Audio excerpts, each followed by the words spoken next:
Operation सिंदूर के 1 साल पूरे होने पर मुख्यमंत्री विष्णुदेव साय समेत भाजपा नेताओं ने सोशल मीडिया पर ऑपरेशन सिंदूर की तस्वीर लगाई। सीएम साय ने कहा कि पहलगाम में माताओं बहनों का सिंदूर उजाड़ गया था। पीड़ित परिवारों के प्रति संवेदनाएं। उन्होंने कहा कि देश ने इसका जवाब ऑपरेशन सिंदूर के जरिए दिया। सीएम ने ऑपरेशन में शामिल जवानों की साहस को नमन करते हुए कहा कि प्रधानमंत्री मोदी के नेतृत्व में नया भारत किसी को छेड़ता नहीं, लेकिन छेड़ने वाले व्यक्त करते हैं। उनकी आत्मा को भगवान शांति दे, भगवान से प्रार्थना है और उनके शोक संतप्त परिवार को इस गहन शोक को सहने की शक्ति प्रदान करें, ऐसा प्रभु से प्रार्थना है। और हमारी माता बहनों की मांगे जिन्होंने लूटा था, उसका बदला हमारे देश ने लिया, हमारे माननीय यशस्वी प्रधानमंत्री नरेंद्र मोदी जी ने लिया और इसमें भी ऑपरेशन सिंदूर में शामिल हुए ऐसे सभी जवानों के साहस को भी नमन करते हैं। और आज का ये भारत माननीय नरेंद्र मोदी जी के नेतृत्व में नया भारत है, जो किसी को छेड़ता नहीं है और छेड़ने वाले को छोड़ता भी नहीं है और दुश्मन को घर में घुसकर मारता है। पश्चिम बंगाल में हिंसा के मुद्दे पर मुख्यमंत्री साय ने कहा कि वहां के लोगों को नई आजादी मिली है। उन्होंने कहा कि लंबे समय तक कम्युनिस्ट और फिर टीएमसी की सरकार में लोग कैद जैसे माहौल में थे, लेकिन अब भाजपा की सरकार बनने से बदलाव आया है। सीएम साय ने कहा कि अपराध करने वालों पर सख्त कार्रवाई होगी और प्रधानमंत्री मोदी के नेतृत्व में पश्चिम बंगाल में तेजी से विकास होगा। लंबे समय तक वहाँ पर कम्युनिस्टों का फिर टीएमसी की सरकार थी, जिसमें लोग एक तरह से कैद में थे, लेकिन वहाँ पर भारतीय जनता पार्टी की सरकार वहाँ के लोगों ने आशीर्वाद देकर बनाया है, तो उनकी एक नई आज़ादी मिली है। निश्चित रूप से इस तरह से जो भी अपराध हो रहे हैं उन पर सख्ती से कार्रवाई तो होगी ही और वहाँ पर माननीय प्रधानमंत्री जी के नेतृत्व में तेजी से विकास होगा। राजधानी रायपुर के रावा भाटा इलाके में उस समय हड़कंप मच गया जब वार्ड नंबर 13 स्थित एक घर से संदिग्ध बम बनाने की सामग्री मिलने की सूचना सामने आई। प्रारंभिक जानकारी के अनुसार मौके से तार, संदिग्ध केमिकल और अन्य आपत्तिजनक सामान बरामद हुआ है। सूचना मिलते ही पुलिस और बम स्क्वाड की टीम मौके पर पहुंची। सुरक्षा के मद्देनजर इलाके की घेराबंदी कर नाकेबंदी की गई। वहीं आसपास के लोगों की आवाजाही भी रोक दी गई। फिलहाल पुलिस मामले की जांच में जुटी है। देखिए, खमतरे में वार्ड नंबर 13 जो है, वहाँ से हमें सूचना आई थी कि यहाँ पर कुछ एक्सप्लोजिव और कुछ और जो सामग्री है, संदिग्ध सामग्री यहाँ पर है। उसके ऊपर हम लोगों ने मल्टीपल टीम से बनाई, जिसमें से एक टीम हम लोगों का जो था वो यहाँ पर जो वार्ड नंबर 13 में पुष्पा साहू का घर है वहाँ पे आके रेड किया। रेड करने पर एक संदिग्ध बैग मिला, जिसकी सूचना पर हमने BDDS टीम, डॉग स्क्वाड और FSL के एक्सप्लोजिव एक्सपर्ट्स को बुलाया। जांच के उपरांत अभी तक जो प्रारंभिक जांच हुई उसमें हमको ये समझ में आया है कि इसके अंदर low grade fire cracker material का जो एक्सप्लोजिव होता है वो है। बाकी जो सैंपल से वो कलेक्ट कर लिए गए हैं, तो उसका जो डिटेल रिपोर्ट आएगा उसके बाद में पता लगेगा कौन से केमिकल्स और उसके अंदर रहे होंगे। प्राइमरी टेस्टिंग में low grade fire cracking material जो है वो मिला है और उसके अलावा 2 कांच की बोतल थी, प्लास्टिक का बोतल था, उसके अंदर उसमें सामान को टाइटली प्रेशर करने के हिसाब से रैप किया हुआ था। कुछ वायर्स कनेक्टेड थे, स्विच था, तो पूरा सर्किट टाइप का हमें सिस्टम समझ में आया है कि जो सर्किट टाइप का सिस्टम बनाया गया है। और साथ ही साथ साइमल्टेनियसली जो हमें नाम जिस बंदे का सामने आया उसके घर पे भी हमने वार्ड नंबर 31 उड़ला में हमने रेड किया है। वहाँ पे रेड में जो कुछ सामग्री एक बैटरी मिली हमें वहाँ से, और बाकी वहाँ पे उसके घर पे भी हम लोग चेकिंग जो है वो जारी है और साथ ही साथ कुछ लोगों से और पूछताछ जारी है इस मामले में।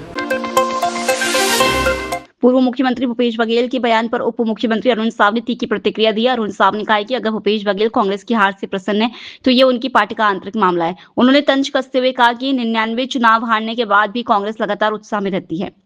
देखिए, भूपेश बघेल जी कांग्रेस की लगातार हार से भी वो प्रसन्न है, इतना उनमें उत्साह है, तो ये उनको मुबारक हो।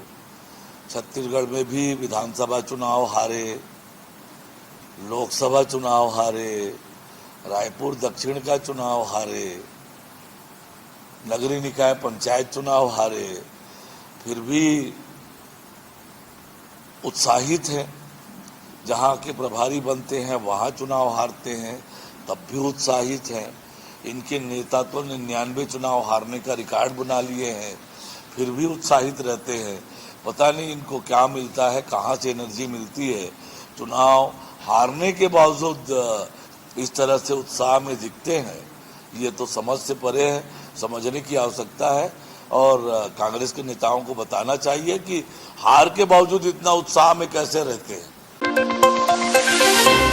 पश्चिम बंगाल में शुभेंदु अधिकारी के पीए चंद्रनाथ रथ की यात्रा के मामले पर पश्चिम बंगाल में शुभेंदु अधिकारी के पीए चंद्रनाथ रथ की हत्या के मामले पर उप मुख्यमंत्री साहब ने प्रतिक्रिया दी। उन्होंने कहा कि चुनाव हारने के बाद तृणमूल कांग्रेस के कार्यकर्ता और समर्थक कथित रूप से नापाक हरकतों में लिप्त हैं। साहब ने कहा कि पश्चिम बंगाल में किसी भी तरह की गुंडागर्दी बर्दाश्त नहीं की जाएगी और दोषियों पर कठोर कार्रवाई तय है। उन्होंने यह भी कहा कि राज्य में कानून का राज स्थापित किया जाएगा। पिछले चुनाव में भी हमने देखा था कि चुनाव परिणाम के बाद किस प्रकार से टीएमसी के गुंडों ने गुंडागर्दी की थी और चुनाव हारने के बाद हताशा में टीएमसी के गुंडे जिस प्रकार से नापाक हरकतें कर रहे हैं, किसी भी कीमत पर उन्हें बख्शा नहीं जाएगा।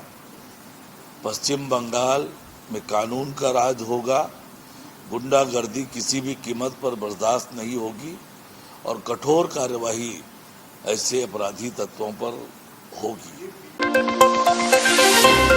राजधानी रायपुर के रावाभाटा इलाके में संदिग्ध बम बनाने की सामग्री मिलने के मामले ने राजनीतिक तूल पकड़ लिया है। उप मुख्यमंत्री साहब ने विपक्ष पर निशाना साधते हुए कहा कि सत्ता से बाहर होने के बाद कांग्रेस जैसे दल अशांति फैलाने की कोशिश करते हैं, लेकिन सरकार पूरी तरह सतर्क है और किसी भी नापाक हरकत का कड़ा जवाब दिया जाएगा।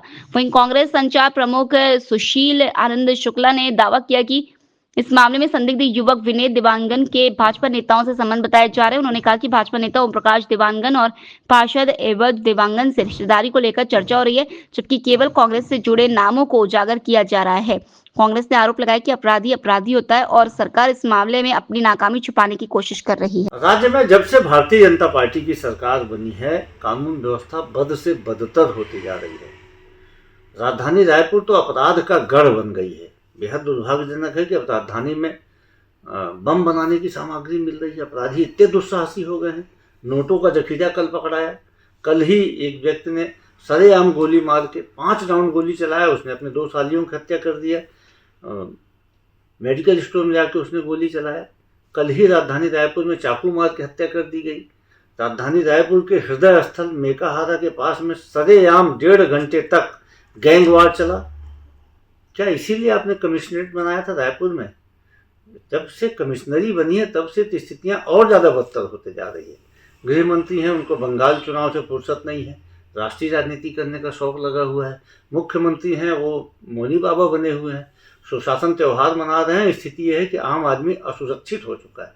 हम सब लोगों बार बार देख रहे हैं, सत्ता से बाहर होने के बाद ये कांग्रेस जैसे विपक्षी दल हमेशा चाहते हैं कि अशांति स्थापित हो, सद्भावना बिगड़े।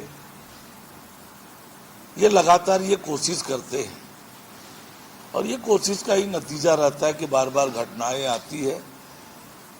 पर हमारी सरकार सजग है। ऐसे किसी भी नापाक हरकतों का मुंहतोड़ जवाब मिलेगा, कठोर कार्यवाही होगी।